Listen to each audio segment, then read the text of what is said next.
orang itu menyumbang karena diminta, karena diajak. Kalau kita tidak melakukan kampanye, tidak melakukan permintaan ke masyarakat untuk menyumbang, ya masyarakat tidak akan menyumbang. Fundraising itu butuh momentum, dan momentum itu bisa dicari atau di ini atau diciptakan ya.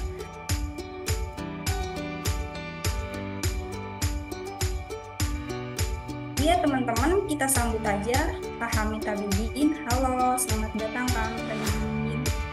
Halo, selamat siang. Assalamualaikum. Misalnya, bagaimana kabarnya Pak? Alhamdulillah sehat.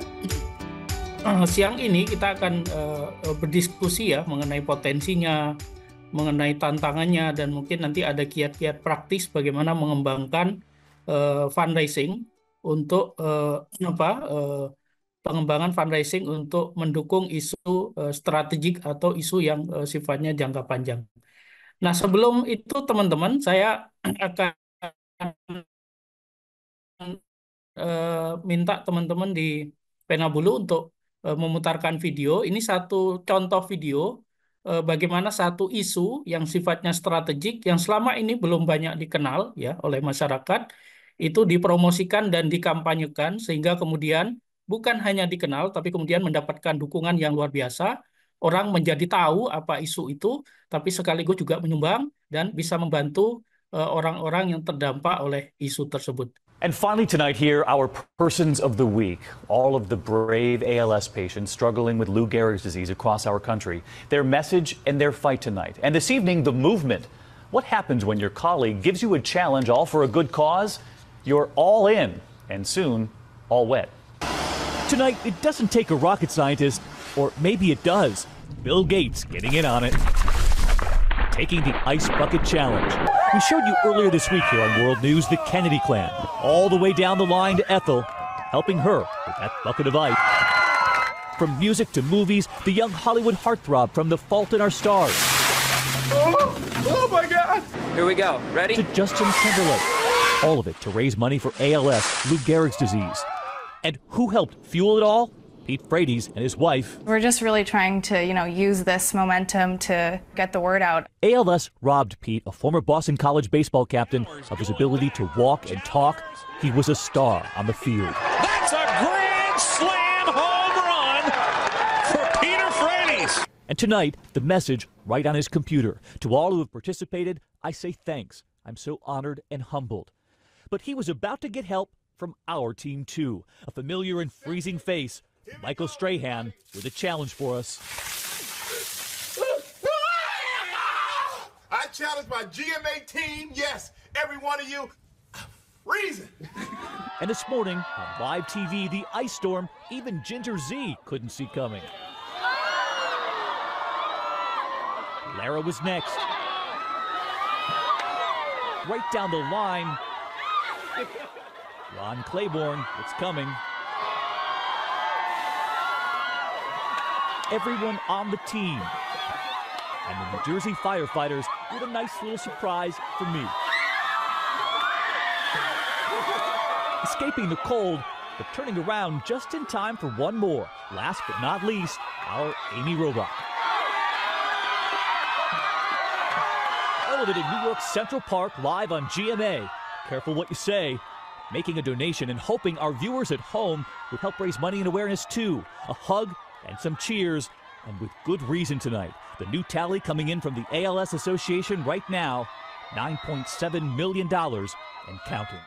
Oke, teman-teman, jadi itu pembuka diskusi kita ya. Jadi itu menggambarkan satu kampanye terkait satu penyakit yang disebut dengan ALS. Jadi ini penyakit yang jarang diketahui oleh banyak orang ya sebelumnya. Kemudian ada satu inisiatif untuk mengenalkan isu ini melalui kampanye yang disebut dengan Ice Bucket terhadap penyakit ini. Nah, kemudian ini berkembang bahkan sampai menjadi kampanye global karena melibatkan selebriti, melibatkan TV, radio, dan lain-lain. Dan kampanyenya terjadi di mana-mana. Dan sejak kampanye itu kemudian orang menjadi paham apa yang disebut dengan penyakit ALS itu satu penyakit yang membuat orang menjadi lumpuh, beku, seperti disiram es. Itu kenapa kemudian kampanyenya disebut Ice Bucket Challenge. Jadi orang diminta untuk ikut merasakan bagaimana tertular oleh penyakit itu. Dan kemudian dari situ didapat donasi yang luar biasa besar untuk keperluan riset ya, untuk keperluan mendukung dan mengobati para pasien yang terkena penyakit itu. Oke, sebelum itu kita ingin memahami dulu perkembangan filantropi dan mobilisasi sumber daya, karena sekali lagi dalam kegiatan fundraising, filantropi atau kegiatan kedermawanan dan fundraising itu ibarat dua sisi mata uang. Jadi kalau filantropi itu apa berkaitan dengan kegiatan giving ya, memberi, berbagi, menyumbang, sementara fundraising terkait dengan strategi penggalangannya. Nah, karena itu kita perlu untuk memahami bagaimana sih perkembangan filantropi kita ya. Secara umum kita dikenal sebagai bangsa pemurah ya. Kegiatan donasi berkembang dengan pesat.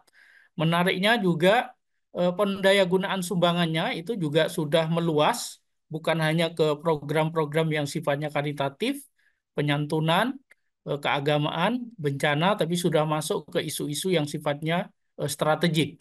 Ada banyak LSM yang sekarang berhasil menggalang dana untuk kampanye perlindungan anak, kampanye pelestarian lingkungan, ya, pemberdayaan perempuan, pemberdayaan ekonomi dan lain-lain. Bentuk dan metode menyumbangnya juga beragam ya. Nanti kita lihat berbagai contohnya. Begitu juga metodenya. Kalau dulu lebih didominasi kota amal, sekarang sudah masuk ke digital. Nah, menariknya kita juga melihat peran dari generasi milenial dan generasi Z ya, yang sekarang banyak juga terlibat dan aktif di kegiatan-kegiatan berbagi, khususnya mereka banyak terlibat di apa yang disebut dengan komunitas-komunitas berbagi ya. Ini agak beda. Jadi kalau di tahun-tahun sebelumnya, era sebelumnya itu didominasi oleh yayasan, ya, ada badan hukumnya, ada struktur kepengurusannya. Tapi belakangan ini beberapa tahun terakhir kegiatan filantropi berbagi itu didominasi oleh komunitas yang mereka sebenarnya nggak punya badan hukum, bertemu di dunia maya ya, di sosmed, kemudian bersama-sama mengembangkan inisiatif. Dan inisiatifnya beragam, mulai dari berbagi makanan ya, memberikan bantuan sampai pemberdayaan juga. Nah, yang lain juga munculnya beragam skema dukungan ya dan kolaborasi. Jadi dukungannya beragam, kolaborasinya juga dengan multisektor dan juga mulai muncul pemain-pemain baru. Jadi misalnya ada komunitas seperti yang saya sebut tadi, ada influencer ya, kemudian ada pelaku usaha yang banyak membantu LSM juga melalui skema buy one give one, melalui skema kembalian ya, pembulatan dan lain-lain. Dan setelah pasca COVID kita melihat terjadinya transformasi yang luar biasa dari kegiatan filantropi konvensional ke digital ya. Jadi sekarang ini kegiatan filantropinya banyak didominasi oleh kegiatan filantropi yang menggunakan platform digital. Itu terjadi karena sebelumnya teman-teman kita mengalami kesulitan ya pada saat COVID, ada pembatasan interaksi, ada pembatasan mobilitas, tidak bisa ketemu, tidak bisa berinteraksi ya, tidak bisa bepergian, akhirnya mereka menggunakan digital dan itu bertahan sampai sekarang. Nah, yang lain juga skema dukungannya berkembang dari grant atau hibah ke eh, ke financing, pinjaman dan investing. Jadi kalau dulu sebagian besar dukungannya dalam bentuk hibah, sekarang banyak juga yang menawarkan dalam bentuk pinjaman ataupun investasi. Nah, di tengah potensi itu teman-teman, kita perlu paham juga mengenai perilaku menyumbang masyarakat kita ya. Ini yang akan menjadi tantangan kita dalam fundraising khususnya untuk isu yang terkait isu-isu strategik, isu-isu yang jangka panjang yang mungkin oleh masyarakat masih dianggap abstrak ya. Misalnya kalau kita lihat perilaku menyumbang masyarakat kita, mereka adalah orang yang gemar menyumbang ya. Kita sekali lagi masuk dalam kategori sebagai bangsa pemurah. Sebagian besar dimotivasi atau didorong oleh ajaran agama ya. Di hampir di sebagian besar agama ada tradisi atau ada ajaran terkait menyumbang, zakat, infak, sedekah, kolekte, perpuluhan, punya, derma dan lain-lain. Jadi di semua agama ada. Nah, sayangnya sebagian besar adalah direct giving. Jadi orang lebih suka memberikan secara langsung ke penerima manfaat dan belum banyak kalau dilihat di berbagai survei itu belum banyak yang berderma secara terorganisir melalui kegiatan melalui organisasi sosial.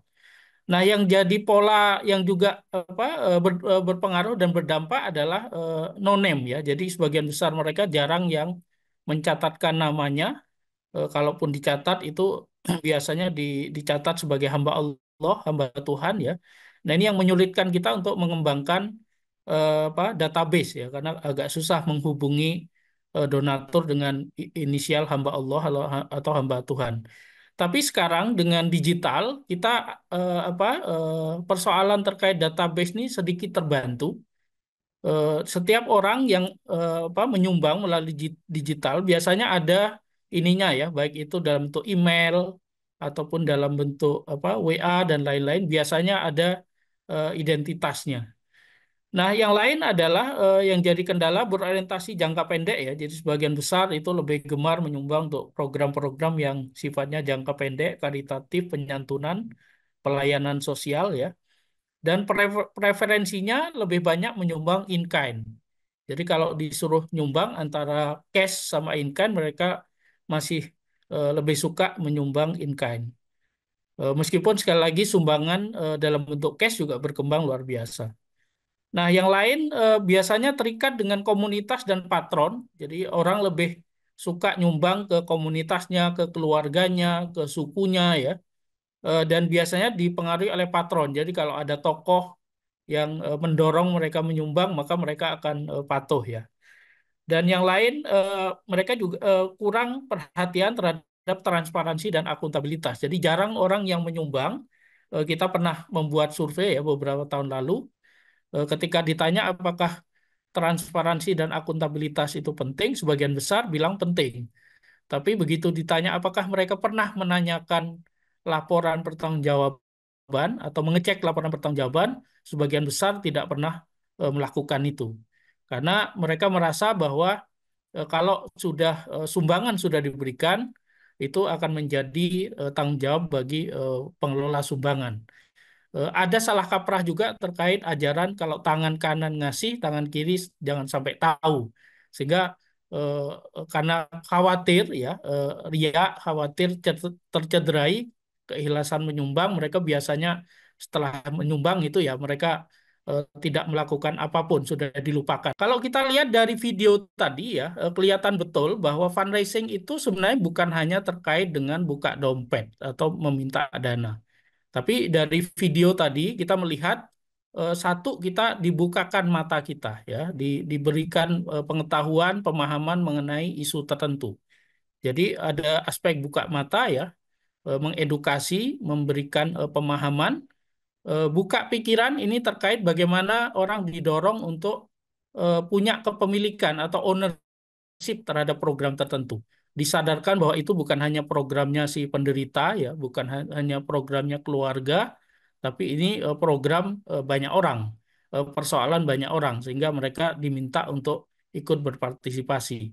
Buka hati identik dengan bagaimana mengemas dan mengkomunikasikan ya. Jadi fundraising itu sukses kalau bisa diketuk hatinya ya. Orang menjadi tersentuh, orang menjadi tergerak untuk menyumbang. Nah, karena itulah penggunaan visualisasi ya, foto, video, tulisan yang menyentuh, kampanye yang menyentuh ya, ilustrasi musik yang menarik menyentuh itu berperan besar dalam fundraising. Nah, terakhir baru kemudian buka dompet, kita menggalang dukungan.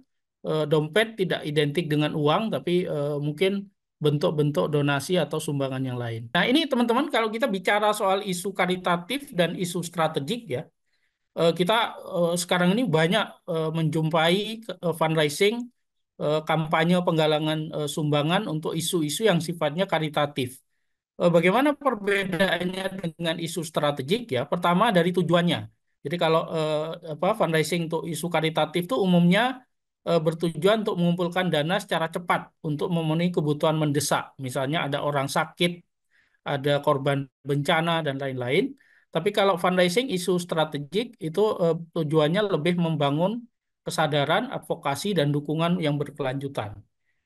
Kemudian dilihat dari fokus ya, kalau yang karitatif fokusnya lebih memenuhi kebutuhan spesifik, misalnya tadi ya penderita penyakit tertentu atau korban bencana ya dalam jangka pendek dan mendesak. Sementara untuk yang strategik fokus pada isu-isu atau program yang strategik yang butuh dukungan jangka panjang. Nah, karena itulah kemudian kampanyenya tidak singkat ya, kampanyenya bisa berseri, bisa berkelanjutan. Kemudian dilihat dari pesan dan komunikasinya, ya pesan kampanye untuk karitatif cenderung mendesak dan lebih bersifat emosional ya. Nah, ini yang lebih hati-hati karena dalam banyak kasus ada banyak kritik terhadap kampanye penggalangan sumbangan yang tujuannya sebenarnya untuk menyentuh, tapi kadang-kadang over ini ya apa mengeksploitasi secara berlebihan dari penderitaan korbannya atau penerima manfaatnya. Itu kenapa kemudian muncul isu victimize the victim. Orang yang sudah jadi korban dikorbankan lagi.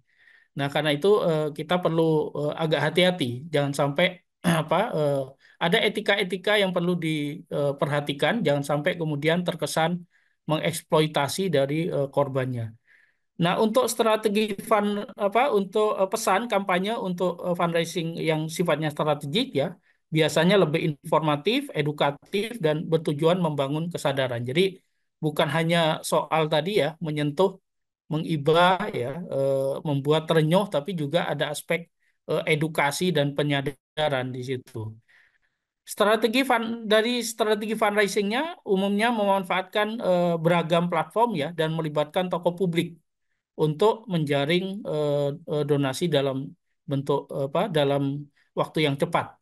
Sementara untuk strategi fundraising di isu strategik itu biasanya memanfaatkan platform juga ya, tapi lebih fokus membangun basis donatur yang loyal dan berkomitmen terhadap isu yang diperjuangkan. Itu kenapa kemudian pendekatannya lebih lebih ini ya, ada lebih terstruktur, berupaya merawat donatur ya, komunikasi yang intensif dan lain-lain. Kemudian dilihat dari durasi kampanyenya, kalau yang isu karitatif biasanya lebih singkat, sementara isu strategik umumnya berjalan dalam rentang waktu yang lama. Sementara penerima manfaatnya ya, kalau untuk yang karitatif itu terfokus pada penerima manfaat yang spesifik dan terbatas, misalnya tadi ya korban bencana. Sementara untuk yang isu strategik itu eh, menjangkau penerima manfaat yang lebih luas dan juga mencakup kelompok yang lebih beragam. Sementara terkait pengaruh dan dampaknya, biasanya untuk yang karitatif atau yang jangka pendek memberikan solusi cepat dan langsung kepada penerima manfaat, sementara untuk yang strategik berupaya mendorong perubahan sistemik dan berkelanjutan untuk isu-isu yang didukung. Nah, ini yang menjadi tantangan kita ya, isu yang berdampak luas, isu yang memberikan manfaat besar bagi masyarakat. Tapi biasanya sebagian besar yang jadi tantangan untuk mengemas dan mempromosikan serta menggalang dukungan untuk isu ini, yang pertama, isu programnya susah dipahami, ya. Beda kalau kita menggalang dana untuk banjir, bencana, keagamaan itu dengan mudah kita bisa menyampaikan. Tapi misalnya perlindungan anak ya, itu agak lebih complicated ininya. Bagaimana kemudian kita bisa meyakinkan masyarakat bahwa isu yang kita tangani itu penting dan layak untuk disumbang. Kemudian yang lain, preferensi menyumbang masyarakat itu seperti yang kita sampaikan tadi ya, isu jangka pendek. Selain itu, kepercayaan terhadap organisasi itu juga jadi kendala ya, lebih suka langsung diberikan ke penerima dibandingkan ke organisasi. Kemudian yang jadi masalah juga minimnya kapasitas dan pengurus dan staf di OMS. Sebagian besar pengurus dan staf OMS itu jago dalam hal penggalangan dana untuk donor, proposal ya, itu mereka hebat sekali. Tapi begitu masuk ke public fundraising biasanya punya keterbatasan.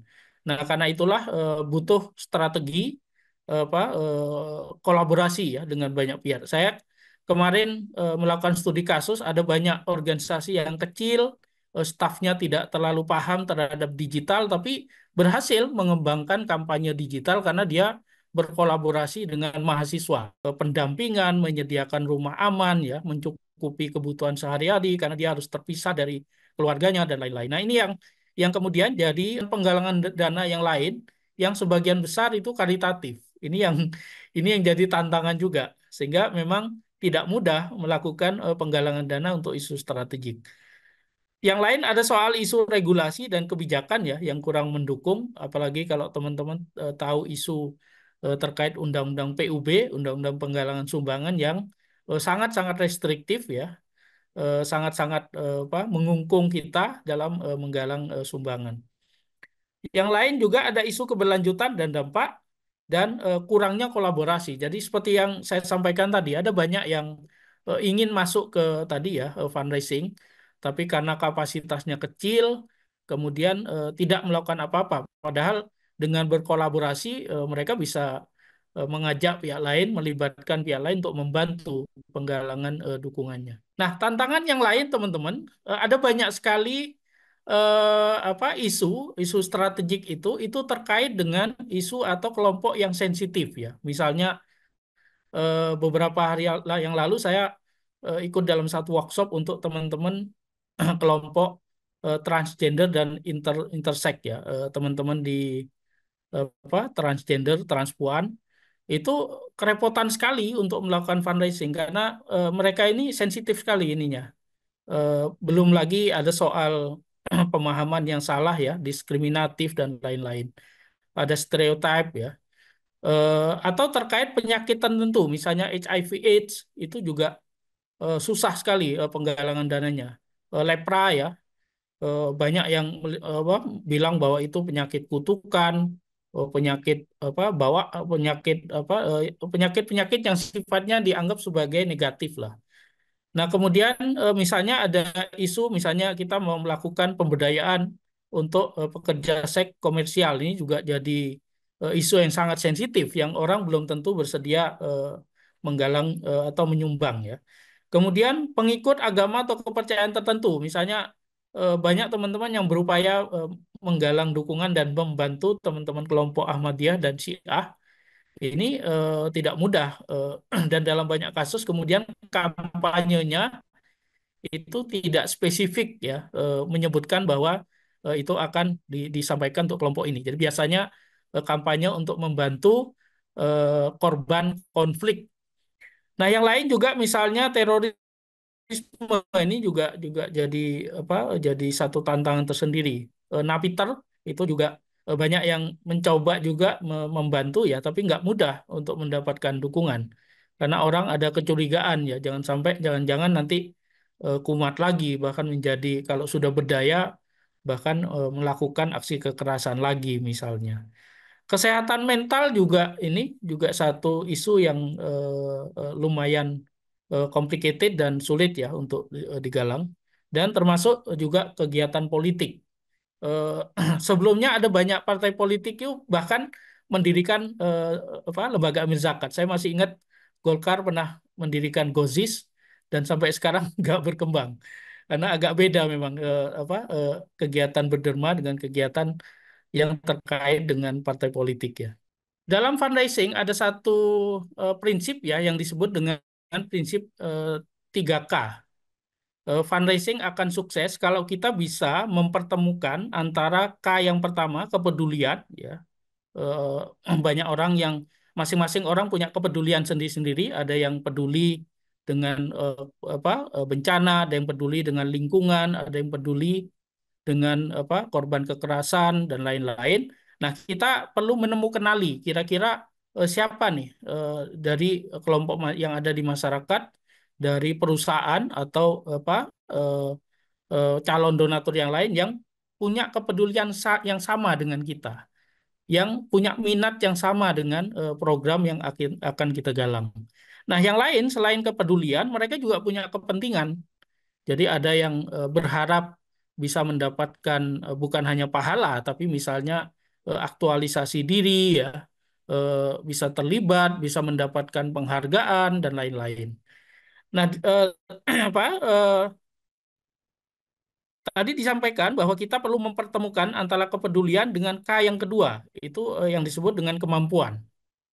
Nah, jadi setiap orang punya kemampuan, ada yang punya kapasitas dalam konteks dana, dia punya dana, ada yang nggak punya dana tapi punya jaringan yang luas ya, pengikut ini apa follower atau pengikutnya di sosial media misalnya mencapai jutaan, itu potensi yang luar biasa. Bisa juga pengaruh jaringan, pengaruh keahlian ya, seperti yang saya sampaikan tadi. Mahasiswa mungkin nggak bisa menyumbang kita, tapi mereka bisa menjadi campaigner dan fundraiser kita, membantu kegiatan fundraising kita. Jadi kemampuan masing-masing pihak macam-macam, bisa uang, bisa dana, bisa produk, bisa barang, keahlian ya, jaringan, bahkan tempat penggalangan dana dan beberapa kapasitas-kapasitas lainnya. Nah, kemudian K yang paling di atas seperti yang saya sampaikan tadi ya, bagaimana kemudian mempertemukan antara kepedulian dan kemampuan orang melalui koneksi. Nah, koneksi ini dilakukan dengan beragam cara ya, pendekatan. Bisa kampanye di sosial media, bisa face to face ya, tatap muka, bisa email atau surat, bisa menelpon, bisa bisa bikin event dan lain-lain. Jadi ada banyak cara yang bisa dilakukan untuk tadi ya mempertemukan antara kepedulian dan kapasitas seseorang sehingga mereka kemudian tertarik dan bersedia menyumbang. Saya sengaja memperkenalkan apa yang disebut dengan Seven Faces of Donor untuk memberikan pemahaman kepada kita bahwa tipe orang menyumbang itu tidak tunggal. Jadi kadang-kadang ada persepsi bahwa orang itu nyumbang kalau dia paham, orang nyumbang kalau dia tertarik ya. Padahal karakter donatur kita tuh macam-macam dan dari karakter yang macam-macam inilah kita bisa mengembangkan strategi yang beragam pula. Misalnya komunitarian ya, tipe karakter komunitarian itu adalah donatur yang menyumbang berdasarkan akal sehat. Nah, mereka-mereka ini yang butuh diyakinkan ya kalau menyumbang itu butuh diyakinkan dengan data yang detail, penjelasan yang lengkap ya terkait kegiatannya. Mereka ini rewel biasanya karena mereka ini menyumbang berdasarkan tadi ya akal sehat. Nah, biasanya minatnya untuk kegiatan peningkatan pendapatan masyarakat. Tapi ada juga orang taat ya. Kadang-kadang dia nggak peduli dengan ininya, apakah dengan informasi seputar sumbangan, tapi dia lebih peduli dia menyumbang karena memang ada dorongan keagamaan, karena diperintahkan oleh tokoh agama, karena diajak oleh komunitas yang seagamanya dan lain-lain. Nah ini yang kemudian menyebabkan orang menyumbang. Nah yang jadi pertanyaan, apakah orang taat ini juga bisa menyumbang ke program-program yang di luar keagamaan? Dalam banyak kasus itu bisa terjadi apabila kita bisa mengaitkan isu yang kita kembangkan ini dengan pemahaman keagamaan mereka. Misalnya teman-teman yang bergerak di sanitasi kemudian mendorong kampanye agar orang ya terutama yang punya agama misalnya di Islam misalnya itu harus lebih berhemat air karena kalau mereka boros air dan lain-lain, mungkin satu saat mereka akan sulit untuk wudhu misalnya. Kegiatan terkait lingkungan, tapi kita bisa mengaitkan dengan nilai-nilai atau agama tertentu atau melibatkan tokoh agama tertentu dalam kampanyenya. Dan ini juga banyak dilakukan ya. Dulu ada satu lembaga lingkungan yang melibatkan satu dai terkenal di Jawa Barat dan itu hasilnya luar biasa karena si dai membantu meyakinkan umatnya untuk ikut membantu lingkungan karena itu dianggap bagian dari ajaran agama. Nah, yang ketiga tipe investor. Ini orang yang menyumbang karena berharap punya keuntungan dari kegiatan yang disumbang, ya. Jadi selain mendapatkan pahala, dia berharap ada keuntungan-keuntungan lain. Misalnya dia bisa mendapatkan souvenir, dia bisa berfoto dengan ini, dia bisa terlibat, dia bisa dapat merchandise. Nah, itu kenapa di beberapa organisasi itu mengembangkan skema membership dan kalau Anda masuk ke membership itu dapat di starter cut starter kitnya itu dikasih topi, dikasih kaos ya. Ikutan ikutan tour dan lain-lain. Jadi itu dilakukan untuk tadi ya dalam rangka mendekati donatur yang punya karakter investor. Nah, yang keempat penggembira ini donatur yang kalau menyumbang dia nggak peduli dengan apa dengan dampaknya, nggak peduli dengan manfaatnya, tapi yang dia lebih peduli adalah apa dalam kegiatan menyumbang itu dia bisa bergaul, bertemu dengan banyak orang atau bertemu dengan tokoh tertentu, ya. Dan orang seperti ini biasanya banyak terlibat dalam kegiatan event charity. Jadi yang dia tanyakan tuh biasanya kalau diajak kegiatan menyumbang adalah siapa yang akan hadir, siapa yang akan menjadi bintangnya, apa saja hiburannya dan lain-lain. Jadi itu yang apa biasanya terjadi dan karena itulah kemudian banyak yang mengembangkan apa penggalangan dana dengan pendekatan event, ya. Nah, yang kemudian ada tipe dermawan ini berdasarkan kebenaran moral ini orang yang luar biasa dia menyumbang sebagai bentuk rasa bersyukur. Jadi eh, apa sebagai bagian dari rasa syukur dia sudah bisa dia sehat, dia punya punya keluarga, dia bisa melihat dan lain-lain. Kemudian rasa syukurnya itu diekspresikan dengan cara menyumbang. Nah, tipe pembalas budi ini menarik karena orang yang tipe membalas budi ini umumnya menyumbang untuk program atau isu yang terkait dengan cerita pengalaman atau masa lalunya. Jadi misalnya orang yang sebelumnya pernah dapat beasiswa, kemudian berhasil, maka dia cenderung untuk ngasih program beasiswa. Orang yang pernah sakit kanker, kemudian sembuh, ya, atau bahkan ada salah satu keluarganya yang meninggal karena sakit kanker, maka biasanya dia cenderung lebih tertarik untuk mendukung program kanker karena program atau isu itu terkait dengan cerita, terkait dengan pengalaman masa lalunya. Nah, terakhir dinasti ini donatur yang menyumbang karena ajaran keluarga, ya. Nah, teman-teman, dari karakter ini kita bisa kembangkan kegiatan fundraising yang lebih beragam metodenya. Jadi kalau kalau misalnya kita punya isu yang sifatnya strategik, yang susah untuk ditawarkan kepada masyarakat, kita bisa pakai pendekatan tadi ya mengaitkan dengan event. Kita bisa kaitkan dengan kepentingan orang. Ada orang yang suka kuliner, ya sudah kita bisa bikin program kuliner sambil menyumbang, yoga sambil menyumbang, karaoke sambil menyumbang dan lain-lain. Karena sekali lagi dengan begitu kemudian isu-isu yang sifatnya strategik, yang berat, yang susah dipahami, susah diterima itu tetap bisa dipromosikan dan disumbang oleh masyarakat. Nah, ini pilihan strategi ini juga terkait ini ya. Kalau di ilmu fundraising itu ada pilihan strategi yang disebut dengan GIFT. Ini strategi berdasarkan beberapa orientasi, misalnya G yang pertama itu growth. Jadi metode atau strategi yang fokusnya memang pada pertumbuhan, ya, pencapaian pendapatan yang meningkat dan biasanya melibatkan audiens luas. Metode yang dipakai bisa direct mail, email, crowdfunding dan lain-lain. Nah, banyak teman yang bergerak di isu-isu strategik, ya, isu-isu yang sifatnya jangka panjang itu lebih banyak memilih involvement. Karena mereka fokusnya bukan hanya mendapatkan sumbangan, tapi juga bisa melibatkan masyarakat dalam kampanye, ya. Ada aspek penyadaran, penglibatan, dan partisipasi mereka. Nah, biasanya itu dilakukan melalui skema membership, ya. Kemudian ada soal telepon, newsletter, paket penyambutan untuk membership, event, dan lain-lain.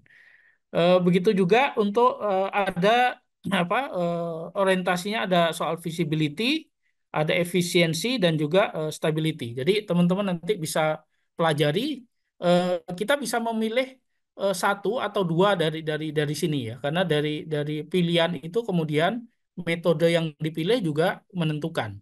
Dan biasanya kalau LSM itu biasanya mereka lebih memilih strategi involvement. Nah, untuk persoalan-persoalan yang mudah dipahami masyarakat, persoalan bencana, persoalan penyantunan, itu biasanya strategi fundraisingnya dilakukan dengan apa yang disebut dengan direct fundraising. meminta dukungan secara langsung karena orang sudah paham programnya, orang sudah ngerti, orang sudah tahu urgensinya sehingga mudah sekali dalam menggalang dukungan. Itu terjadi untuk program yang tadi ya, kebencanaan, keagamaan, penyantunan, pelayanan sosial dan lain-lain. Nah, sementara kita juga sering ya menemukan program seperti yang saya katakan tadi, program yang sulit dipahami dan diterima masyarakat atau berpartisipasi pada event acara. Jadi dengan ikut acara otomatis mereka menyumbang. Dalam kasus ini orang biasanya tidak terlalu care ya, tidak terlalu concern. Yang penting acaranya menarik, yang penting souvenirnya bagus, yang penting mereka bisa bertemu banyak orang, mereka akan tetap ikut berpartisipasi dan menyumbang. Nah, ini yang saya bilang bahwa ini strategi yang bisa dipakai untuk isu-isu yang susah dipahami, isu-isu yang sifatnya sensitif. Oke, nah ini satu prinsip saja. Dalam fundraising itu ada prinsip, semakin besar dana yang ingin Anda raih, maka pendekatan yang dilakukan harus lebih personal, ya. Jadi misalnya kalau kita lihat di bawah itu ada semesta donor, orang yang potensi menjadi donor tapi belum pernah memberikan sumbangan. Maka kemudian kita coba dekati, kita coba galang melalui acara khusus, event. Nah, di acara khusus itu mereka biasanya menyumbang sekali-kali atau yang disebut dengan one stop donation. Nah, kalau kita ingin tingkatkan ya statusnya, mereka ingin jadi donatur rutin, donatur tetap, maka pendekatannya lebih personal. Kalau awalnya hanya event, kemudian apa naik lagi ke telepon ya, kemudian pertemuan tatap muka ya. Misalnya dalam major gift itu biasanya dilakukan dengan acara makan malam, pertemuan secara personal ya, tidak melakukan kampanye secara masif, tapi lebih ketemu di rumah, ngopi bareng, ngajak makan bareng dan lain-lain. Karena mereka ingin mendapatkan dukungan yang lebih besar, karena itulah pendekatannya harus lebih personal dan dilakukan oleh orang-orang yang dikenal, disegani ya, dan menjadi panutan bagi mereka. Nah, ini beberapa strategi yang bisa dilakukan ya teman-teman. Misalnya yang pertama, bisa juga kita tidak ada salahnya ya kita melakukan kampanye untuk isu yang sifatnya strategik. Kita mulai dari program pendekatan yang mudah dipahami dan disukai oleh masyarakat. Misalnya saya ambil contoh, ada satu organisasi yang bergerak di isu lens lens di isu lens ini tanah ya. Bagaimana kemudian membantu petani merebut tanah yang dirampas oleh korporasi atau dirampas oleh pemerintah.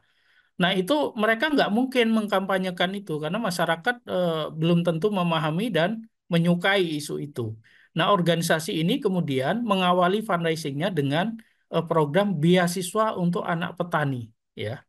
Jadi mereka mengawali dengan program yang mudah dipahami dan diterima oleh masyarakat dalam rangka agar mereka bisa berinteraksi dulu, bisa diterima dulu oleh masyarakat. Baru kemudian programnya ditingkatkan ke program-program yang lebih strategik. Misalnya mereka kemudian masuk pada program penggalangan bantuan untuk modal petani yang tanahnya sudah berhasil di reclaiming ya.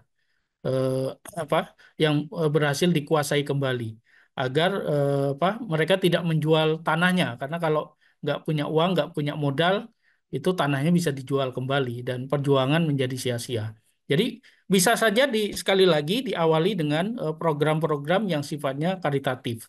Kita mengajak menyumbang masyarakat tuh orang yang diajak menyumbang jangan sampai berkerut, jangan sampai capek mikir gitu. Jadi ajaklah mereka dengan kegiatan-kegiatan yang mereka pahami, isu-isu yang mereka pahami. Kalau mereka belum paham isunya ya sudah, mereka tertarik dengan merchandise ya sudah kita jualan merchandise.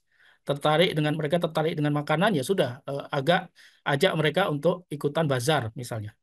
Nah, yang lain juga untuk memudahkan ya mengkampanyekan isu yang strategik adalah penglibatan call key opinion leader atau sekarang disebut dengan influencer.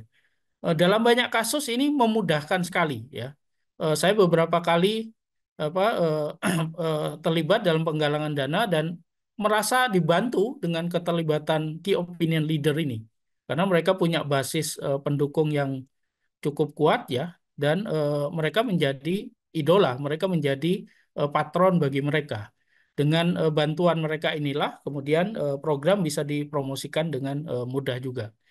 Yang lain juga pemanfaatan teknologi informasi untuk mengakselerasi kecepatan, perluasan, dan kemudahan. Misalnya menggunakan sosial media, ya, menggunakan digital campaign. Dalam kasus yang saya sebutkan tadi, teman-teman yang bergerak di isu HIV/AIDS, mereka merasa atau isu yang ini ya, yang transgender, transpuan, itu mereka merasa agak susah kalau kampanyenya di sini. Maka mereka kemudian menggunakan platform digital untuk kampanye di global juga, bukan hanya di Indonesia.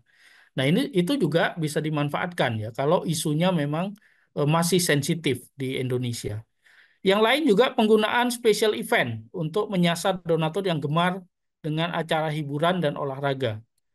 Atau penglibatan komunitas fanbase yang mempunyai jumlah anggota yang besar. Misalnya beberapa organisasi berhasil mendapatkan dukungan dalam jumlah besar. Pada saat kampanye mereka melibatkan komunitas atau fanbase dari K-pop ya. Para penggemar K-pop itu kemudian yang punya komunitas yang sangat solid itu diajak untuk membantu dan terlibat di kampanyenya dan sukses karena mereka ini juga punya basis anggota yang cukup besar ya. Nah, kemudian yang lain juga melibatkan kemitraan sektor swasta karena swasta punya strategi kampanye yang bagus ya, punya modal yang bagus, mengaitkan program dengan kegiatan yang jadi tren atau digandrungi masyarakat, misalnya kuliner, ngopi, yoga, bersepeda, lari, dan lain-lain. Ada contoh menarik, teman-teman di Jurnal Perempuan itu pernah kampanye untuk isu atau program beasiswa untuk feminis. Kalau beasiswanya banyak yang nyumbang, tapi kalau untuk feminis belum tentu disumbang. Nah, karena itu mereka kemudian melakukan melakukan kampanye dan fundraising lewat strategi indirect ya. Jadi mereka berkampanye menggalang dukungan melalui program Yoga for Hope. Orang-orang yang gemar yoga diundang, diajak untuk ikut yoga, tapi mereka mendaftar dan pendaftarannya itu kemudian dinilai sebagai donasi untuk program ini ya. Jadi bisa saja orang nggak tertarik dengan isu feminis, tapi karena mereka suka yoga, mereka tetap bisa terlibat dan menyumbang. Mengaitkan terakhir ya, pemahaman terhadap karakter donatur dan mengembangkan metode pendekatan seperti tadi ya, Seven Faces of Donor. Jadi kalau donaturnya memang tipe penggembira ya, ajaklah dia terlibat di kegiatan-kegiatan event. Kalau tipe pembalas budi ya kita harus masuk ke komunitas-komunitas yang memang punya cerita atau punya pengalaman yang sama, keluarganya, teman-temannya dan lain-lain. Jadi ini beberapa strategi yang bisa ditempuh ya dan ada beberapa contoh yang nanti bisa dilihat next. Nah, ini salah satu yang perlu diperhatikan juga. Salah satu kunci keberhasilan dalam fundraising itu ada dua. Ini ilmunya Hermawan Kertajaya. Jadi kata Hermawan itu sekarang ini kita masuk di satu persaingan ya, di mana konten ya, program kita, isu kita ya, kegiatan yang kita tawarkan itu harus inovatif, pionir dan menarik. Dan program yang menarik itu hanya tiket untuk masuk ke arena persaingan. Jadi kita harus bikin program yang menarik, tapi itu belum tentu jadi pemenang ya. Itu hanya tiket untuk masuk ke arena persaingan. Untuk memenangkan persaingan, kita harus bermain di konteks, bermain di how to offer, bagaimana mengemas, mengkomunikasikan, menawarkan ya program-program kita secara menarik. Nah, disinilah pentingnya ada pengemasan program, strategi komunikasi ya, mekanisme kerjasama, mekanisme fundraising ya, yang dikemas secara menarik. Misalnya dari segi judul dibikin menarik ya, cara fundraisingnya dibikin, misalnya tadi Ice Bucket Challenge itu kan contoh yang menarik ya, orang diminta merasakan bagaimana terkena ALS, tapi sekaligus juga ikut menyumbang. Jadi konteks ini penting, karena itulah kita perlu mengemas dan mengkomunikasikan program kita secara menarik, secara unik ya. Nah ini beberapa contoh ya, misalnya ini program anti bullying yang salah satu isu strategik. Faktanya agak susah ya untuk mengemas dan mengkomunikasikan isu ini. Dan salah satu LSM di Solo itu kemudian mencoba mengemas isu bullying ini ke dalam satu judul atau tagline yang bisa dipahami bahkan bisa disukai oleh masyarakat. Jadi kemudian bullying itu mereka mereka mereka terjemahkan dalam bahasa lokal sebagai wong kece orang ngece, orang yang cakep tidak membuli, tidak menghina ya. Dan itu kemudian dicetak dalam bentuk kaos dan kaos inilah yang dijual. Jadi satu sisi mereka berhasil mengkampanyekan isunya ya. Di sisi lain mereka juga bisa mendapatkan uang dari pembelian kaos itu. Ini salah satu strategi fundraising yang menarik dan terbilang sukses ya untuk mengkampanyekan isu yang strategik yang susah untuk dipahami oleh masyarakat. Ini yang kedua, ini strategi menarik yang dilakukan oleh Dompet Duafa. Jadi isu terkait akses kesehatan itu adalah isu yang sebenarnya isu yang strategik. Sekarang orang susah ya untuk mendapatkan akses meskipun ada BPJS, tapi mereka harus menunggu dan lain-lain. Dan kemudian teman-teman Dompet Duafa itu mengemas isu ini menjadi program yang mereka sebut sebagai layanan kesehatan cuma-cuma. Jadi kalau dilihat dari judulnya, ini kelihatan charity sekali. Tapi kalau teman-teman mengakses layanannya, itu kelihatan bahwa programnya adalah program-program yang sifatnya advokatif. Karena kalau ada pasien yang datang ke layanan kesehatan cuma-cuma, kalau mereka masih bisa diobati, ya penyakitnya ringan akan diobati. Tapi kalau penyakitnya berat, mereka akan dibantu ya untuk tadi ya mengurus berbagai hal yang memungkinkan mereka mengakses layanan. Misalnya BPJS-nya dibantu diurusi untuk ke rumah sakit pemerintah mereka lobby agar bisa mendapatkan layanan yang mudah ya diprioritaskan. Kalau masuk ke swasta mereka akan lobby agar bisa menjadi bagian dari program CSR dan lain-lain. Jadi dari segi mereka mengkampanyekan ini dengan kemasan yang karitatif ya, receh, disukai, banyak orang yang suka, tapi sebenarnya kemasannya isinya adalah isi yang substantif, isi yang strategik. Karena di dalamnya bukan hanya ngasih pengobatan, tapi juga ada advokasi, memberikan penyadaran ke masyarakat bahwa mereka punya hak untuk mengakses kebijakan, karena itulah Dompet Duafa tidak membayari mereka, tidak kemudian menggantikan peran negara, tidak membayari, tapi membantu pasien ini untuk mendapatkan haknya ya dengan melakukan advokasi tadi, membantu pengurusan BPJS dan lain-lain. Jadi ini salah satu strategi juga yang bisa dikembangkan untuk mempromosikan program yang sifatnya strategik. Jadi kemasannya bisa aja charity, tapi di dalamnya ya intinya itu bisa saja kemudian kegiatan-kegiatan yang sifatnya strategik ya, penyadaran, advokasi dan lain-lain. Nah ini juga menarik, ini dilakukan oleh teman-teman IKA ya. Ini satu isu sensitif ya terkait penyintas perempuan korban G30S ya, yang ininya agak isunya sensitif banget ya, karena ini ada semacam stereotip di masyarakat ya, ada diskriminasi, tapi mereka harus dibantu. Nah karena itulah IKA ini mencoba mulai masuk menyentuh isu-isu ini dengan pendekatan yang mudah dan bisa dipahami oleh masyarakat, yaitu penyantunan.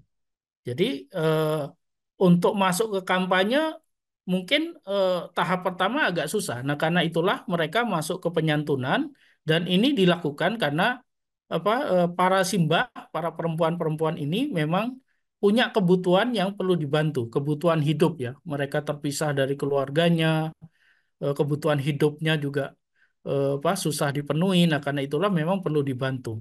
Tapi pada saat yang sama sebenarnya mereka juga mempromosikan bahwa ada kelompok tertentu ya yang sampai sekarang ini terlunta-lunta dan mendapatkan diskriminasi karena ada kasus G30S yang lalu yang belum tentu mereka bersalah dan dalam banyak kasus hanya menjadi korban gitu.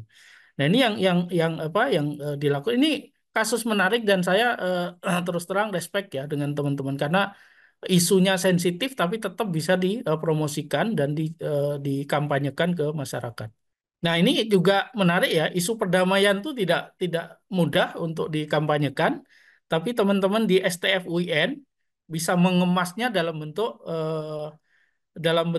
ini beasiswa. Jadi ini beasiswanya diberikan kepada dua dua pihak atau dua daerah yang berkonflik. Dua-duanya kemudian dikasih beasiswa agar mereka bisa berinteraksi, bisa mendapatkan pendidikan dan diharapkan dan nanti menjadi duta perdamaian. Jadi sekali lagi pendekatannya charity, tapi isu yang diangkat itu sangat strategik dan berjangka panjang dan mungkin dampaknya juga akan signifikan ya. Nah, ini satu upaya juga bagaimana mengemas ini isu tentang self esteem, isu tentang kekerasan terhadap perempuan yang kemudian dikomunikasikan dan dikemas kepada masyarakat dalam bentuk lagu. Jadi dulu ada teman-teman di Peduli Perempuan ya, saya kebetulan terlibat juga di dalamnya, mencoba mengemas dan mengkomunikasikan isu ini dengan menggandeng Opi Andaresta, meminta Opi untuk membuat lagu-lagu khusus perempuan ya, lagu-lagu yang mendorong semangat bagi perempuan ya, memberikan pemahaman tentang pentingnya peran perempuan, tentang percaya diri dan lain-lain. Dan kemudian kerjasama dengan satu perusahaan apa lagu-lagunya direkam, dicetak dan disebarkan dan orang yang membeli CD-nya, orang yang mendownload ringback-tone-nya itu sekaligus menyumbang. Ya, jadi ini satu isu yang isu strategik yang dicoba dikemas dan dikomunikasikan dengan cara menghibur, mengedukasi sekaligus menghibur. Ini juga sama, ini isu terkait PK, perempuan kepala keluarga, yang dicoba untuk dikampanyekan, ya, dipromosikan ke masyarakat melalui lomba dan event. Jadi ini isu perempuan kepala keluarga, khususnya perempuan kepala keluarga yang menjadi pedagang, ya, itu kemudian dipromosikan ke masyarakat agar mereka tahu persoalan-persoalannya melalui lomba foto. Jadi Peduli Perempuan dulu kerjasama dengan Nutrifood untuk menyelenggarakan foto ini. Orang diminta untuk mengirimkan foto, tapi ada cerita di balik foto itu. Apa yang terjadi dengan perempuan kepala keluarga yang mereka foto? Apa cerita yang ada di dalamnya? Apa apa bagaimana mereka survive ya? Bagaimana mereka berjuang untuk menghidupi keluarganya? Dan dengan kemasan ini, kemudian isu kepala keluarga, perempuan kepala keluarga khususnya yang bergerak di isu isu pedagang, pemberdayaan ekonomi itu kemudian bisa dipahami. Nah, selain lomba foto, kemudian ada pameran, ada lelang foto dan lain-lain. Nah, dari sinilah kemudian dana bisa didapat. Jadi sekali lagi satu isu bisa dikomunikasikan secara populer ya kepada masyarakat melalui lomba dan juga event. Mungkin bisa ini dengan melibatkan key opinion leader atau tokoh sebagai sebagai campaigner atau sebagai fundraiser. Batik saya sangat istimewa karena batik ini adalah karya teman di Blora. Jadi ini satu program pemberdayaan disabilitas ya, kelompok difabel di Blora, di mana mereka bisa diberdayakan untuk membuat batik. Bukan hanya membuat batik, bahkan mereka juga melatih kelompok-kelompok disabilitas yang lain untuk membatik dan dalam banyak kasus juga melatih orang-orang non-disabilitas juga untuk membatik ya. Jadi ada upaya pemberdayaan, kemudian batiknya dikampanyekan, dijual dan dipromosikan bahwa dengan membeli batik itu orang juga bisa menyumbang ya. Jadi Ini kombinasi beberapa strategi ya, selain pembelian menyumbang lewat pembelian barang juga dikampanyekan melalui key opinion leader atau tokoh atau selebriti atau influencer. Dan ini terbukti efektif ya karena banyak sekali yang kemudian tertarik untuk membeli dan menyumbang. Jadi tadi kurang jelas. Jadi ini sebenarnya kampanye pemberdayaan disabilitas untuk membuat batik sekaligus melatih disabilitas yang lain untuk berdaya melalui industri batik. Ini sambil menunggu videonya, ini satu kasus menarik bagaimana isu terkait kanker anak itu dipromosikan dengan cara memberikan pengalaman kepada donaturnya untuk merasakan bagaimana sih kalau mereka itu terkena sakit kanker dan rambutnya menjadi rontok atau botak.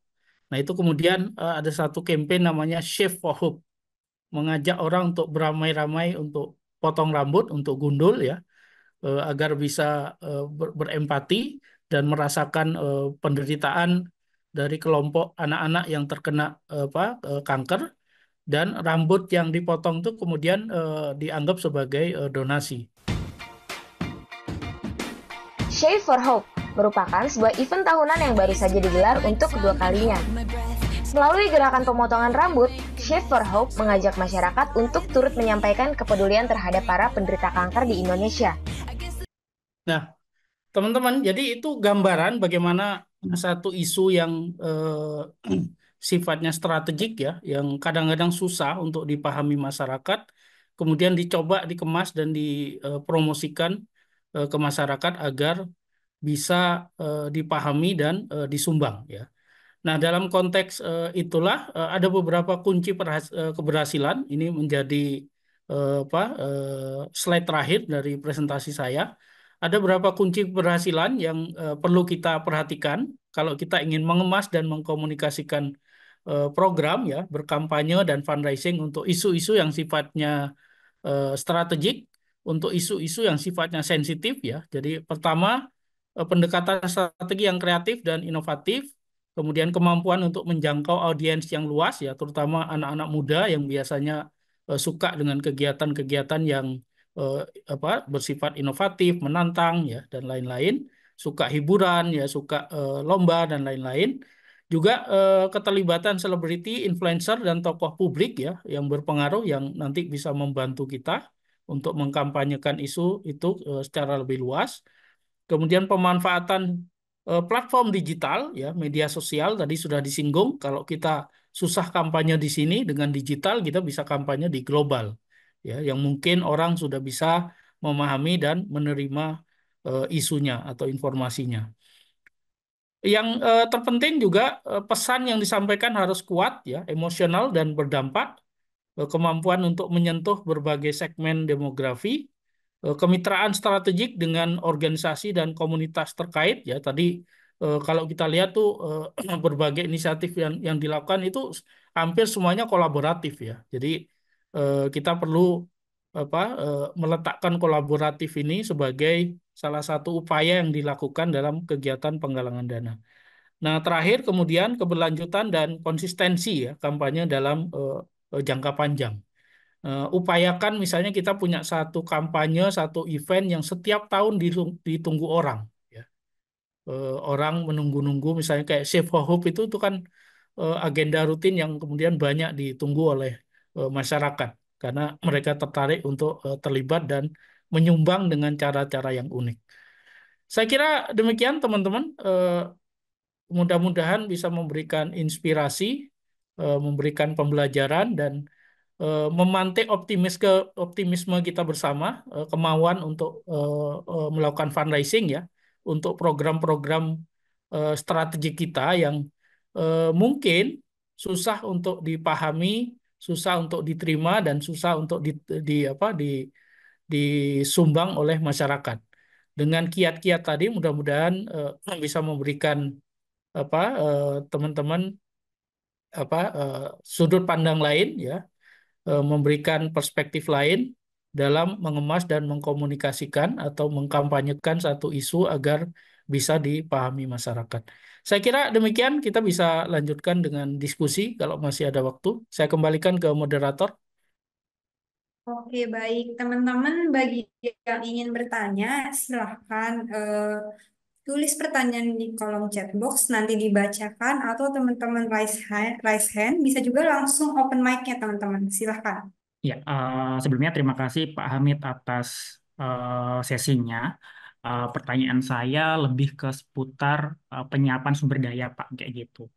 Khususnya untuk lembaga atau organisasi yang sedang menginisiasi fundraising, spesifik memang fundraisingnya itu unit terpisah kayak gitu. Jadi nggak based on event, tapi yang lebih sifatnya strategis kayak gitu. Nah, berapa sih orang atau sumber daya yang sekiranya dibutuhkan di awal-awal, atau jika memang itu tidak merujuk orang, setidaknya untuk awal-awal posisi apa sih yang dibutuhkan untuk menginisiasi fundraising, terlepas memang mungkin setiap lembaga kebutuhannya masing-masing ya, dan mungkin visi lembaganya berbeda-beda kayak gitu. SDM atau tim fundraising itu memang macam-macam ya. Kalau kita lihat di Indonesia itu polanya memang beragam. Ada yang tidak secara spesifik membentuk tim fundraising. Jadi fundraising itu melibatkan semua staf pengurus lembaga di tengah kegiatan-kegiatan atau di tengah aktivitas lain yang mereka lakukan. Jadi selain mengerjakan program, mereka juga diminta terlibat dalam fundraising dan biasanya dikoordinir oleh direktur. Nah, tapi ada juga yang kemudian membentuk tim fundraising, tapi belum terpisah. Ini masih melibatkan staf program, ya, masih melibatkan staf lain yang tidak terkait dengan fundraising. Tapi ada juga yang mulai serius dengan dua pola. Satu, membentuk divisi khusus fundraising, ya, di mana di situ ada orang-orang yang sengaja direkrut dan diberi mandat untuk mengembangkan fundraising. Jadi mereka tidak mengerjakan pekerjaan lain di luar penggalangan dana. Nah, bagaimana pertanyaannya berapa jumlah yang dibutuhkan? Saya kira ini bergantung pada satu jenis fundraisingnya ya. Kalau kita mau masuk ke public fundraising dan mau main di face to face misalnya, itu butuh butuh resource yang sedemikian besar. Kecuali kalau kemudian kerjasama dengan konsultan. Nah, itu mungkin nggak banyak ya. Tapi beberapa fundraising yang tidak membutuhkan sumber daya besar, misalnya digital campaign, itu mungkin nggak butuh dana besar. Corporate fundraising itu juga nggak butuh nggak butuh sumber daya besar. Maka mungkin kita bisa prinsipnya berawal dari jangan terlalu gede dulu. Mungkin dari posisi-posisi kunci yang memang dibutuhkan. Misalnya satu divisi program, satu kalau program mungkin bisa dibantu ya oleh bagian program. Dua di divisi bagian tadi ya yang bertugas mengemas, jadi desainer harus ada misalnya. Kemudian campaigner yang membantu untuk mengkampanyekan ya itu mungkin harus ada. Ada status staf teknis yang ngurusin soal database misalnya, itu juga perlu ada. Jadi bisa saja saat mereka ini levelnya di officer dulu yang dikoordinir oleh satu manajer, ya, satu manajer. Tapi bisa juga kalau memang lebih serius lagi, bisa aja kemudian ininya dipisah ya. Di banyak lembaga itu kemudian dipisah antara apa yang disebut dengan retail fundraising ya untuk individu dan digital, dan institutional fundraising khususnya untuk fundraising ke perusahaan dan lembaga filantropi atau pemerintah. Jadi bisa aja ada satu koordinator fundraising, di bawahnya bisa ada manajer atau kalaupun bukan manajer, dia misalnya staff yang khusus menangani retail ya. Kemudian satu lagi khusus yang mengkoordinir institutional fundraising. Nah, eh, di sampingnya mungkin ada satu tenaga support ya, seperti tadi ya, membantu mengembangkan database, menyiapkan tools dan sarana yang diperlukan. Itu mungkin kayak semacam bagian umum. dan bagian keuangan. Tapi bagian keuangan mungkin nggak perlu spesifik ya. Dia untuk awal mungkin nebeng di keuangan organisasi. Jadi bisa aja berangkat dari yang kecil dan melihat fungsi-fungsinya. Kalau kita mau masuk ke dua lini, tadi ada institutional fundraising, ada individual fundraising, mungkin ada dua yang menjadi officer, atau kalau memang lebih serius lagi dia menjadi koordinator yang membawahi para officer ya, terkait dua dua kegiatan fundraising itu. Saya kira begitu Mas. Tapi prinsipnya dimulai dari jumlah yang memang memungkinkan ya. Jangan sampai Anda sudah investasi besar-besaran eh, tapi kemudian tidak berkembang, akan lebih susah mencat staff dibandingkan merekrut. Lebih baik kita menambah staff dibandingkan mengurangi staff. Perkenalkan, saya Hotma dari Lembaga Medan Debaters Forum. Kami bergerak di bidang pendidikan berpikir kritis. Apakah Bapak bisa memberikan wawasan tambahan bagi kami? Apakah ada bentuk program funding di isu pendidikan alternatif? Terima kasih. Oke, terima kasih. Ini sebenarnya bisa masuk dua jalur ya. Satu, eh, mungkin menggalang dukungan dari donor atau dari lembaga-lembaga filantropi yang memang bergerak di isu pendidikan, terutama isu berpikir kritis. Ada banyak lembaga yang masuk ke isu ini. Misalnya saya sebut salah satunya Indica Foundation. Itu banyak menyumbang untuk kegiatan-kegiatan yang terkait mendorong masyarakat untuk berpikir kritis. Nah, tapi di luar itu sebenarnya juga bisa masuk ke pengembangan tadi ya, earn income atau pendapatan usaha, karena banyak orang tua yang berharap anaknya itu punya soft skill itu ya, berpikir kritis, apa apa kapasitas-kapasitas yang diharapkan bisa menjadi kapasitas mendasar bagi fundamental bagi anak. Nah, karena itulah bisa bisa dikembangkan training-training baik bagi si anak maupun bagi si orang tua ya. Bagaimana agar mereka bisa menjadi orang tua yang bisa mendorong anaknya berpikir kritis, atau training bagi anaknya dengan tentu saja kemasan yang populer ya, kemasan yang menghibur, dikaitkan dengan games dan lain-lain.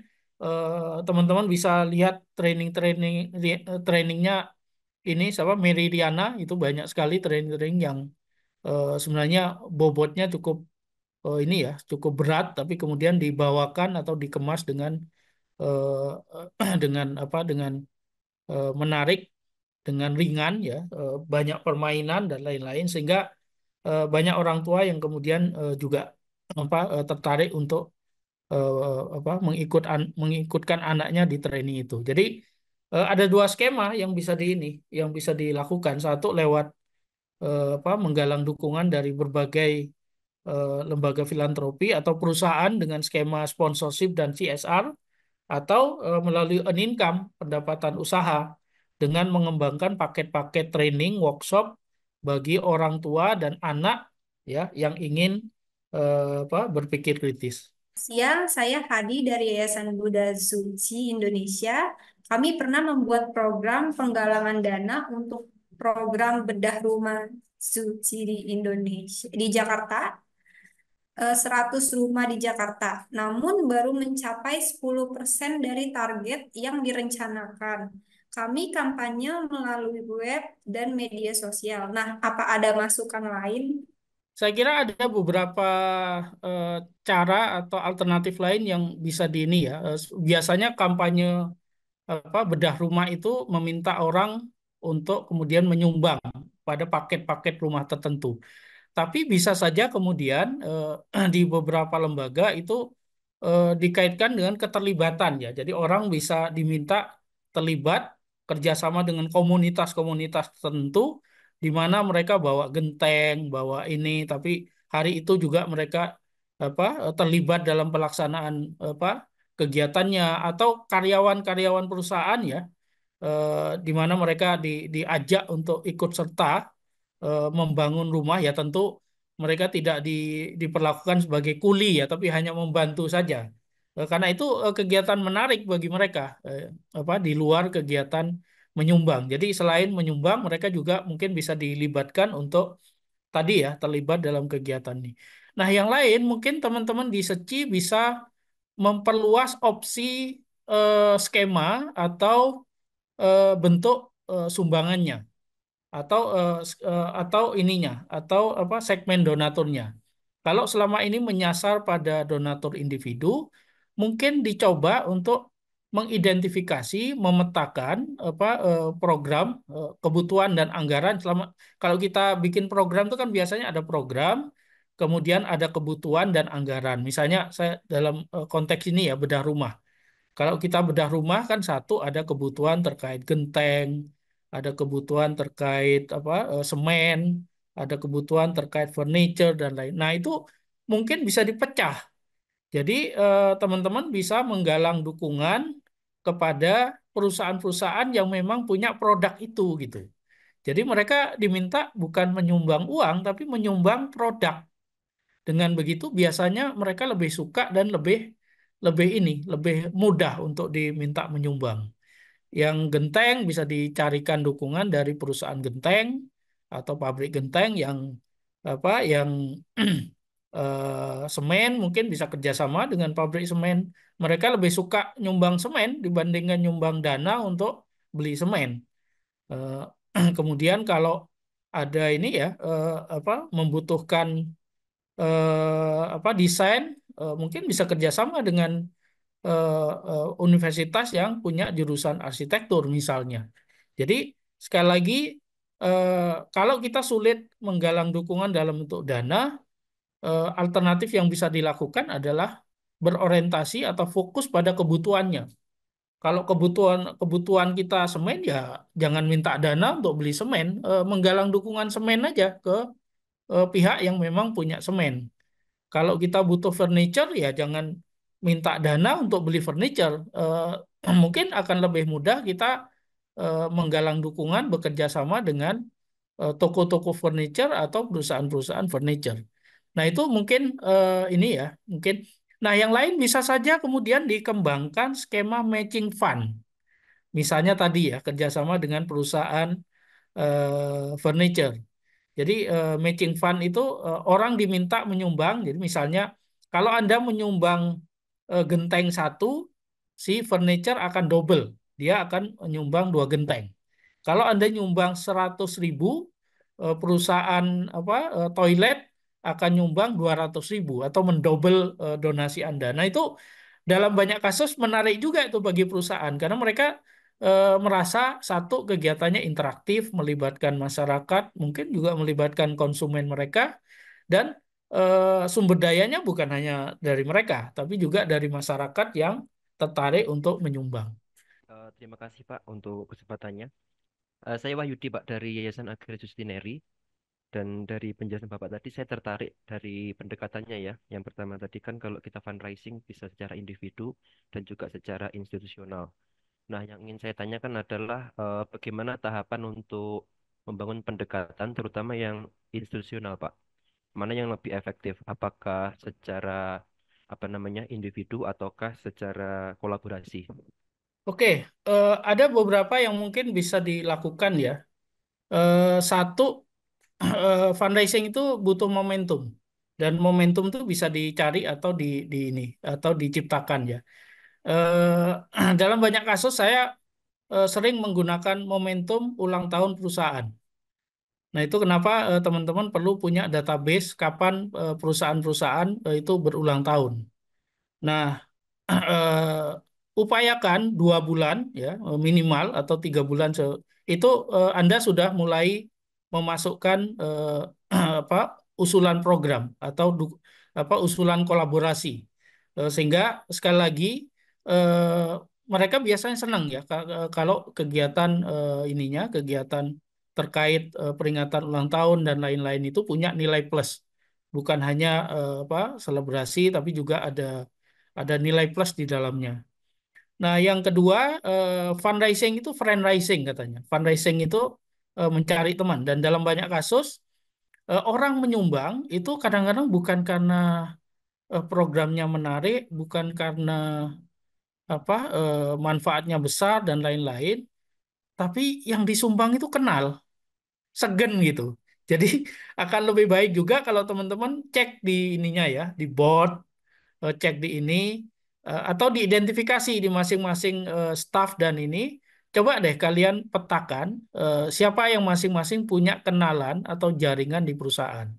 Akan lebih mudah kalau kita melakukan fundraising kepada orang yang sudah kita kenal, baik di di staff maupun di karyawan. Itu akan lebih mudah dibandingkan kita menyasar atau bertemu dengan orang yang belum kenal dengan kita, belum kenal dengan organisasi kita. Itu penjelasannya rumit nanti dan butuh waktu lama. Jadi akan lebih baik tadi coba lakukan fundraising is fundraising tadi. Kalau ada yang kenal dengan staff, nggak perlu harus direktur, mungkin ada bagian yang CSR, mungkin saja ada yang bagian SDM, itu kan nanti mereka biasanya ada banyak teman-teman di NGO, di lembaga amil zakat yang justru menyasar bukan pada perusahaannya, tapi asosiasi karyawannya. Jadi biasanya asosiasi karyawan tuh kalau punya program tertentu perusahaan biasanya mendukung. Dan mereka kadang-kadang nggak punya ide. Jadi justru kita bisa kasih ide, yuk misalnya, yuk kita bikin kegiatan bagaimana mempersiapkan karyawan purna tugas dengan kegiatan entrepreneurship. Bukan hanya karyawannya, mungkin eh, apa eh, sampean bisa sasar anaknya, sampean bisa sasar anaknya. Jadi bisa saja karyawan akan lebih siap keluarganya kalau dia punya keterampilan tambahan atau anaknya atau istrinya. Nah itu juga mungkin bisa bisa juga dikaitkan dengan konflik ini ya, memediasi atau mengantisipasi konflik. Saya pernah dapat dapat program CSR itu pendekatannya konflik resolution. Jadi perusahaan itu ngerasa kok bolak-balik ada demo ya, kok bolak-balik masyarakat ya. Ternyata setelah dilihat itu karyawan masyarakat itu sangat bergantung ke perusahaan itu. Jadi kalau ada yang dipecat, itu udah kayak kiamat. Nah, karena itulah perlu ada upaya untuk memberikan penghasilan tambahan.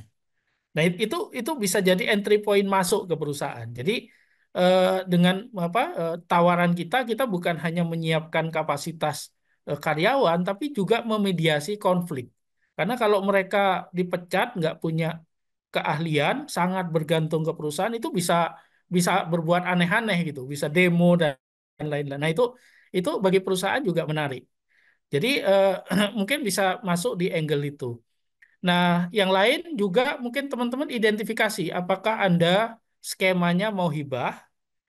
Kalau mau hibah ya ketemunya dengan dengan ketua yayasan perusahaan atau dengan eh, CD ya, kepala community development, atau skemanya CSR misalnya. Kalau CSR tuh bisa lebih jangka panjang, lebih banyak melibatkan komunitas di ring satu, ring 2. Nah, itu ketemunya dengan program CSR.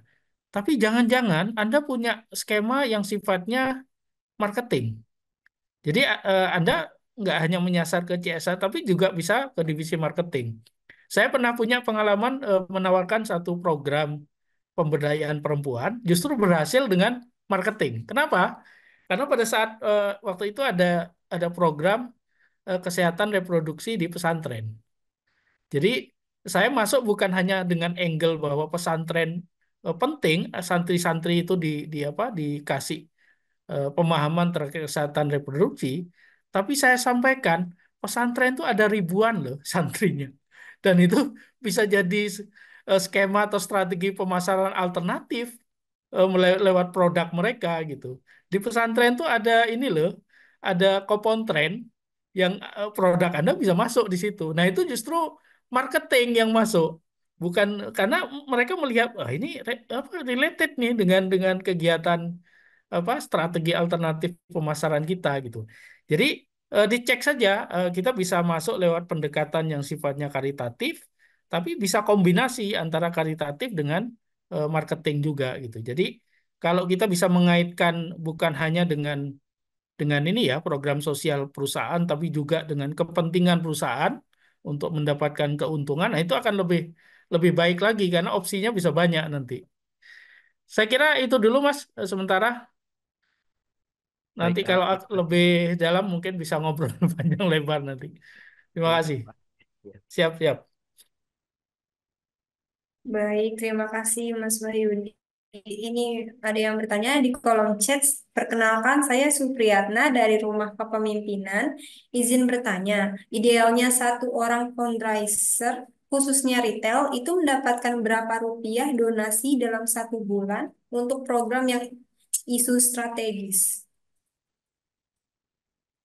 Wah, ini pertanyaannya spesifik sekali nih. Dan terus terang saya nggak punya ini ya, nggak punya. Mungkin bisa ditanyakan ke teman-teman yang secara spesifik sudah ini, bahkan basisnya sudah target ya. Saya terus terang nggak punya ini, nggak punya jawaban yang pasti ya. Apalagi ini menyangkut target, kemudian capaian, dan sekali lagi isu strategik itu memang butuh butuh effort yang lebih besar ya, butuh kreativitas yang lebih dan juga mungkin waktunya mungkin akan lebih lama gitu.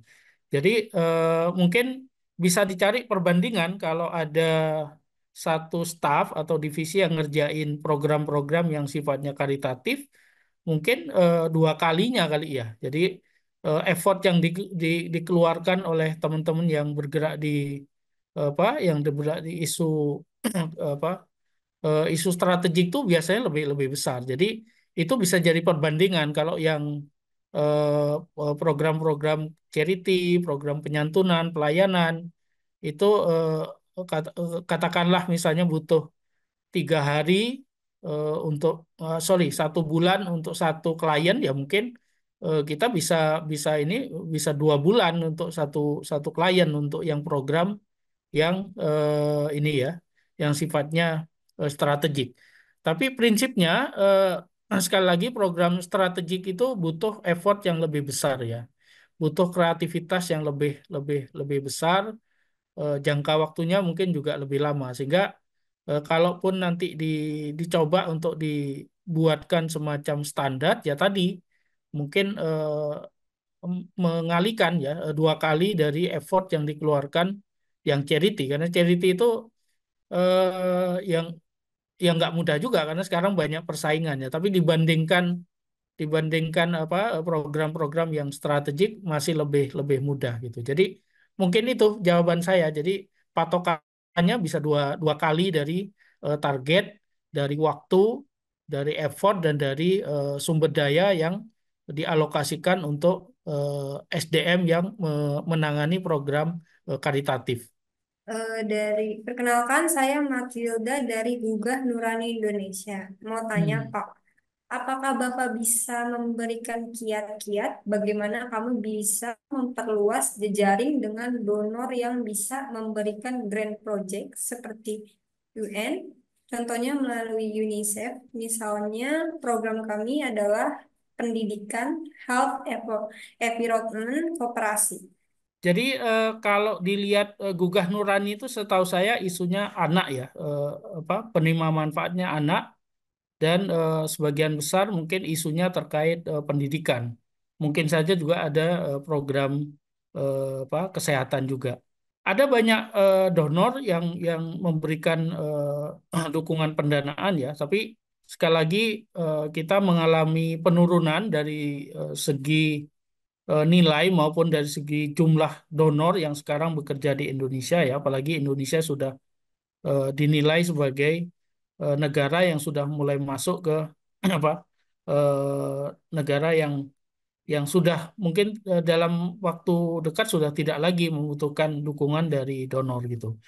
Nah, saran saya kita bisa bisa apa bisa memanfaatkan pengalaman sumber daya dan program-program yang kita kembangkan sebelumnya sebagai modal dalam melakukan pendekatan dengan donor.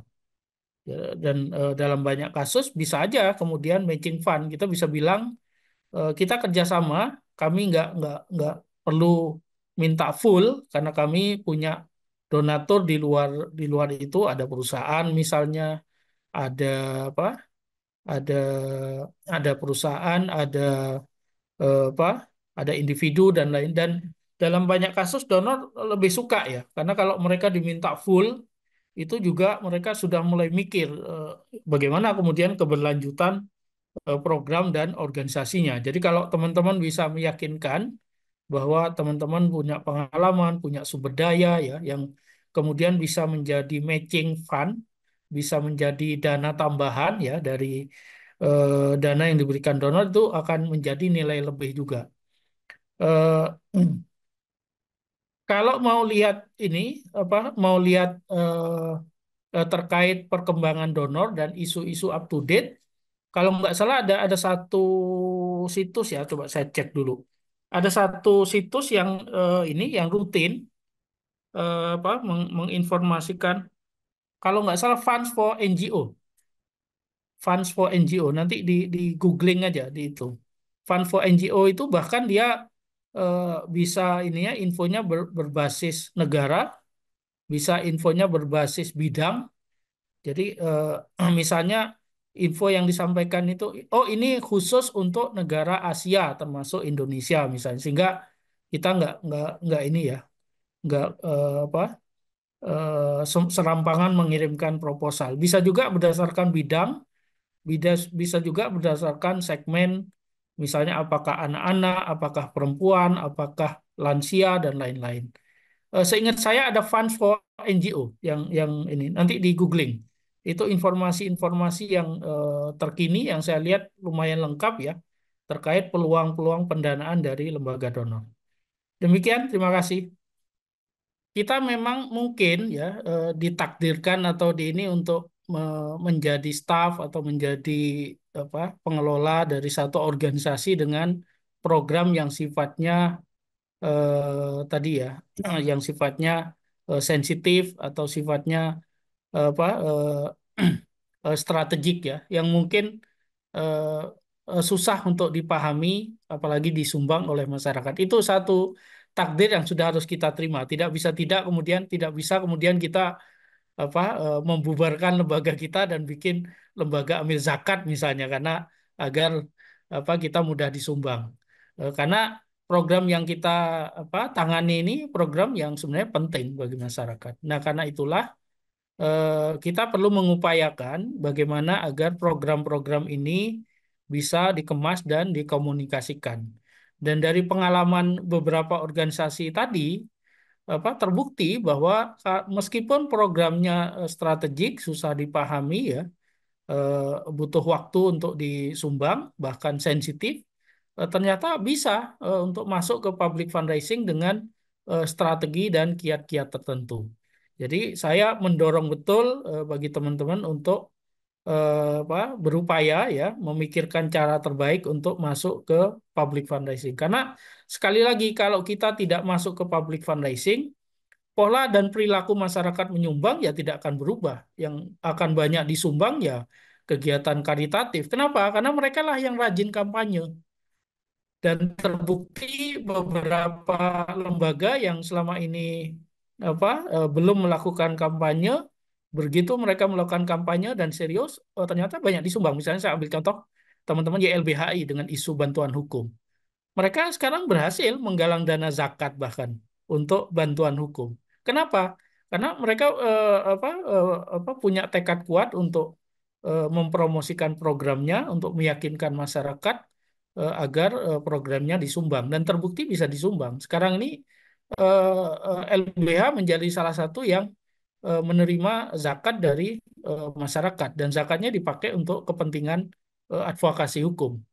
Dan itu menarik menurut saya karena dengan begitu kita berharap ke depan sedekah, zakat, donasi ya, terutama sumbangan-sumbangan keagamaan itu bisa dipakai untuk program-program yang sifatnya strategik, pelestarian lingkungan, bantuan hukum, perlindungan anak, pemberdayaan perempuan, pemberdayaan ekonomi, dan juga program-program yang mungkin belum banyak dikenal tapi penting dan punya dampak ke masyarakat. Jadi sekali lagi kuncinya adalah berkampanye.